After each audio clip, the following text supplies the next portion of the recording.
Life had always been simple for me, maybe too simple. I had my small dreams, little pleasures, and a routine that never disturbed me too much. I used to wake up every morning to the sound of birds outside my window, get ready quickly, have breakfast, and ride my motorbike to wherever I needed to go. Even though life wasn't rich or glamorous, it was predictable and I liked it that way. Predictable meant safe. I never imagined that in a single instant all of it could vanish. It was a rainy evening, the kind where the sky seems heavy with clouds and everything feels slow, almost cinematic. I was riding my motorbike, my jacket soaked from the drizzle, my hands gripping the wet handlebars a little too tight. The streets were slippery, and I knew I had to be careful, but like most days, I underestimated the danger around me. Out of nowhere, a large truck appeared, rounding the corner at an impossible speed. I had maybe a second, maybe less to react. My instinct screamed at me to swerve, to jump, to do anything, but physics has no mercy. The collision was instant, violent, and merciless. Pain shot through my legs, unbearable, sharp like fire mixed with ice. I don't remember much after that. The sound of metal crunching, people screaming, rain mixing with blood, but the next thing I knew, I was waking up in a hospital bed, staring at a ceiling that was too white, too bright, too sterile, and then I realized the truth. Both my legs were gone, below the knees. Just gone. The doctors explained it slowly, their words heavy with sympathy. "We did everything we could," one said. "You survived, but..." I didn't even hear the rest. My world had collapsed. Every small dream I had was gone, every plan I had made irrelevant. I couldn't walk. I couldn't work. I couldn't even imagine going outside alone. My legs had been my independence, my freedom, and now, in their absence, I felt imprisoned in my own body. Family and friends tried to comfort me. They visited the hospital, bringing flowers, soft words, and promises that things would be okay. But when no one was watching, I cried. I felt useless, broken, like a part of life that had been erased. I spent hours staring at the ceiling, replaying the accident in my mind, wondering how a few seconds had stolen everything from me. I was angry at the world, at the truck, at fate, at myself. But mostly I was terrified of the empty, uncertain future that awaited me. Days turned into weeks and depression became a shadow I couldn't shake. I stopped talking much, stopped laughing, stopped imagining anything beyond my hospital room.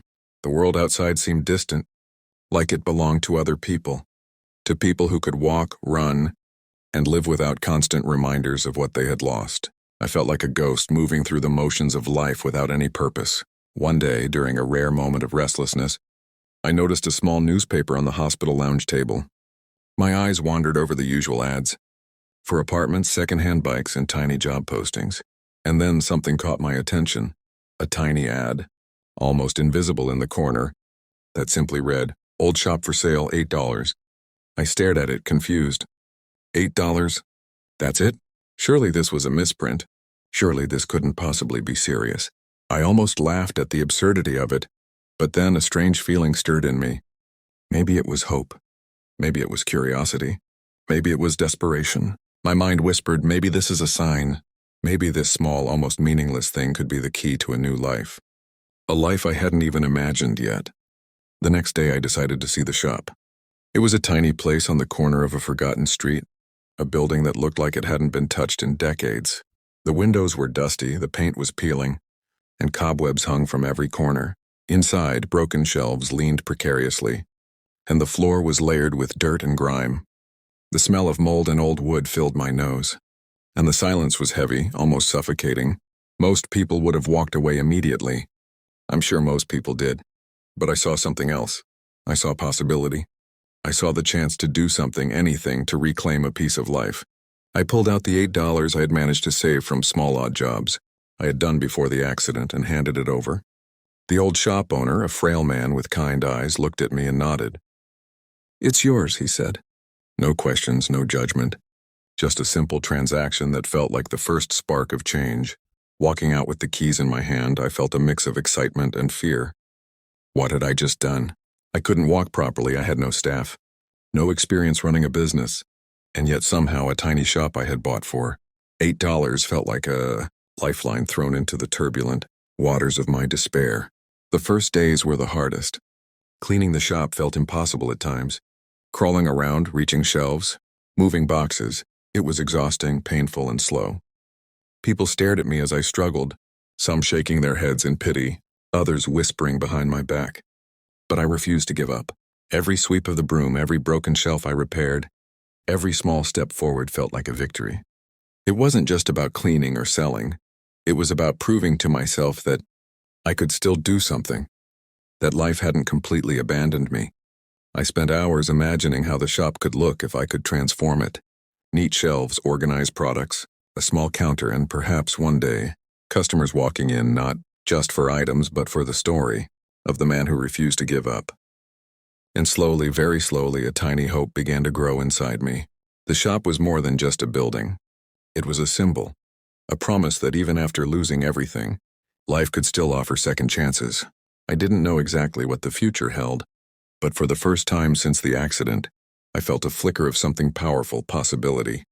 This was the beginning of a journey that would change everything. The journey of a man who had lost both legs, yet found the courage to stand in the ruins of despair and build a new life from nothing, starting with just $8 and a tiny forgotten shop. Taking ownership of the old, abandoned shop was one thing, but transforming it into something alive and meaningful was an entirely different challenge. When I first stepped inside with the keys in my hand, I felt a mixture of excitement and terror. The shop was a disaster zone. Dust coated every surface, cobwebs hung from the ceiling like silent warnings, and broken shelves leaned precariously as if ready to collapse at any moment. The air smelled of mold and old wood, thick and suffocating. For a moment I wondered if I had made a terrible mistake. But then I reminded myself I had survived the impossible, losing both my legs in a horrific accident. Surely I could face a little dirt and broken furniture. The first challenge was mobility. Without my legs, every movement required adaptation and creativity. I couldn't simply bend, kneel, or climb as before. Crawling on the floor, I began removing debris, dust and broken glass inch by inch. My hands grew raw. My back ached, and at times, my body protested loudly, but I refused to quit. I reminded myself that this tiny shop, bought for a mere $8, could be the foundation for a life I had feared I would never have. Repairing the broken shelves was the next obstacle. I had no experience in carpentry, no tools at home, and limited strength in my hands. I watched YouTube tutorials on my phone, learning basic fixes for old wood, understanding how to brace shelves, and how to make crooked boards stand upright. Each repaired shelf felt like a personal victory, each small improvement a proof that I could accomplish something despite my limitations. Then came the question of what to sell. I didn't have much money left, just the few dollars I had saved. I needed inventory that was cheap, appealing, and easy to store. I began with small items, snacks, inexpensive toys, secondhand books, and household essentials. At first, the shelves looked sparse and almost pathetic, but I had faith that slowly, if I worked consistently, it could grow. The first few days were discouraging. No customers came in. I sat behind the counter, my prosthetic legs still new and uncomfortable, staring at empty streets, wondering if anyone would ever visit this forgotten corner. People walking by would occasionally glance at me and move on, uninterested or perhaps pitying. Sometimes I overheard whispers, "He's disabled. Why even bother?" Or "That little shop?" It's hopeless. The words stung, but strangely they fueled me. I decided that if I could just prove one person wrong, prove to myself that I was capable, I would continue. Then something remarkable happened. A local woman, a neighbor curious about my struggle, walked in. She didn't just buy a snack. She asked me about my story. I explained that I had lost my legs in an accident but refused to give up. She listened, eyes wide, nodding, and smiled warmly. "You are brave," she said. "I want to support your shop." She bought a few small items, left and returned the next day with her children. Slowly, word began to spread. The little $8 shop run by the man who refused to surrender to misfortune. People came not just for goods, they came for inspiration. I became known as the man who faced the impossible and refused to be defeated. Children would visit, fascinated by my story and by my determination. Neighbors offered small contributions, old furniture and leftover stock they no longer needed. It wasn't just a shop anymore. It was becoming a community project, a symbol of resilience. Managing the shop presented endless challenges. Without legs, tasks that seemed simple for others, carrying boxes, rearranging shelves, organizing stock, were monumental for me. I improvised. I built low-level shelves that I could reach from a seated position. I used small carts to move heavier items, and I trained my upper body to compensate for what I lacked in mobility. Every day was exhausting, yet every day brought new lessons and new satisfaction. The shop slowly transformed from a dusty ruin into a tidy, functional store. Sales were slow at first, but consistent effort paid off. I learned how to price items, negotiate with small suppliers, and keep a basic accounting system. I realized that running a shop wasn't just about selling goods. It was about relationships, trust, and reliability. Customers returned because they believed in me, not just the products I offered. The shop became a place where people felt seen, respected, and inspired. I also discovered skills I never knew I had. Communication, problem-solving, and business management became part of my daily routine. I adapted to my disability, learning to do everything in creative ways. For example, I developed a pulley system to lift heavier goods onto higher shelves, and I used clever labeling and organization to make the shop seem bigger than it was. Every challenge became an opportunity to innovate. Months passed and the transformation was remarkable. What had once been a decrepit, forgotten building now gleamed with life. Shelves were stocked neatly, counters shined, and a small sign at the front proudly proclaimed, "Open for Hope." People came not only to shop but to see the man who had turned tragedy into triumph. Children would peek through the windows, inspired by my determination, asking me questions about my life and learning lessons about courage and perseverance without even realizing it. Hiring help became the next step. A young boy from the neighborhood, curious and eager to work, offered to assist me. Together we managed the shop more efficiently. He learned quickly, and I taught him not just about business but about resilience, patience, and hard work. The shop wasn't just my survival. It had become a teaching ground, a place where the spirit of persistence could spread. Financially, the shop began to grow. From a few small sales, I gradually built enough revenue to reinvest in inventory and improve the space further. I added simple chairs for customers, better lighting, and even a small corner with books for children. People began stopping by regularly, some to shop, others simply to talk, to share their stories and to draw inspiration. I realized that the $8 I had invested wasn't just money, it was a seed of hope. Emotionally, the change was even greater. For the first time since the accident, I felt independent again. I felt capable, respected, and alive. The shop gave me purpose, gave me daily challenges to overcome, and slowly healed the deep wounds of despair I had carried. I discovered that limitations exist only in the mind. My body had been broken, yes, but my spirit, my determination, and my creativity could overcome almost anything. In that little shop, I rebuilt more than just my life. I rebuilt my confidence, my pride, and my sense of self-worth. I became a symbol in my neighborhood, proof that even the smallest investment, even the most fragile opportunity could change everything. From the ashes of tragedy, a tiny $8 shop became a beacon of hope, teaching everyone who entered that determination, courage, and creativity can turn the impossible into reality. And it all started with a single decision: to see potential where others saw ruin, to act when most would have given up, and to believe, despite everything, that life could still be beautiful, meaningful, and full of possibilities. The shop was no longer just a store, it was a statement. It was proof that no matter how dark life gets, every setback can become a setup for a comeback. And for me, this tiny $8 shop had done something miraculous. It had transformed not just my life, but the way I saw myself, my abilities, and the world around me. By the time the shop had completed its first full year, I realized something important had changed inside me. It wasn't just the shop that had grown, it was me. I no longer woke up every morning feeling like a burden on the world. I woke up with purpose. I woke up knowing that people depended on me, that my presence mattered, and that my work had value. The accident had taken my legs, yes, but it had not taken my ability to dream, to build, or to rise again. The shop had become a living thing. It had its own rhythm, its own heartbeat. Every morning I opened the shutters carefully, letting sunlight spill onto the shelves. The smell of fresh tea mixed with the scent of wooden racks and packaged goods. Customers began arriving early, some to buy essentials, others just to sit and talk for a few minutes. For many people, my shop became a safe place, a place where they felt understood, where struggle was not judged. One day, a man came in who had recently lost his job. He looked tired, defeated the same way I must have looked after the accident. He told me his story, how he felt useless, how society treated him like he was invisible. I listened carefully and then told him my own journey. I told him about the $8 shop, about crawling on the floor to clean it, about the nights I cried alone. His eyes filled with tears. Before leaving, he said something that stayed with me forever. If you can do this without legs, then maybe I can stand again too. Moments like that made me realize the true power of my journey. The shop was no longer just a source of income. It was a source of inspiration. People didn't see a disabled man behind the counter anymore. They saw a fighter, a survivor, someone who had turned pain into purpose. Children looked at me with curiosity instead of pity.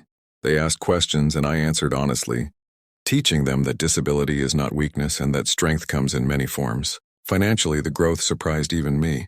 With consistent sales and smart reinvestment, I expanded my inventory. I began selling stationery, mobile accessories, and basic electronics. Later, I added a small repair service for radios and phones, hiring a local technician who needed work. My shop became a hub of opportunity, not just for me, but for others too. Each step forward felt like proof that life rewards effort. Even when the odds seem unfair, there were still hard days. Pain never fully disappeared. Some nights my body ached so badly that sleep felt impossible. There were days when business was slow, when suppliers delayed deliveries, when customers complained. But I handled those challenges with patience. After everything I had survived, these problems felt small. I had learned that resilience isn't about never falling, it's about always standing back up, even if you have to do it differently than before. As my income stabilized, I was able to afford better prosthetics. Walking became easier, smoother, less painful. The first time I stood outside my shop without support, just feeling the ground beneath me, I closed my eyes and took a deep breath. It wasn't the same as before the accident, but it was enough. It was freedom reclaimed step by step. News of my story traveled beyond the neighborhood. A local journalist came to interview me, then another. Soon my story appeared online, shared by strangers who found hope in it. Messages started coming in from people across the country, people facing disabilities, poverty, heartbreak. They all said the same thing. Your story gave me strength. Reading those messages made me realize that suffering, when transformed into action, can heal not just one person but many.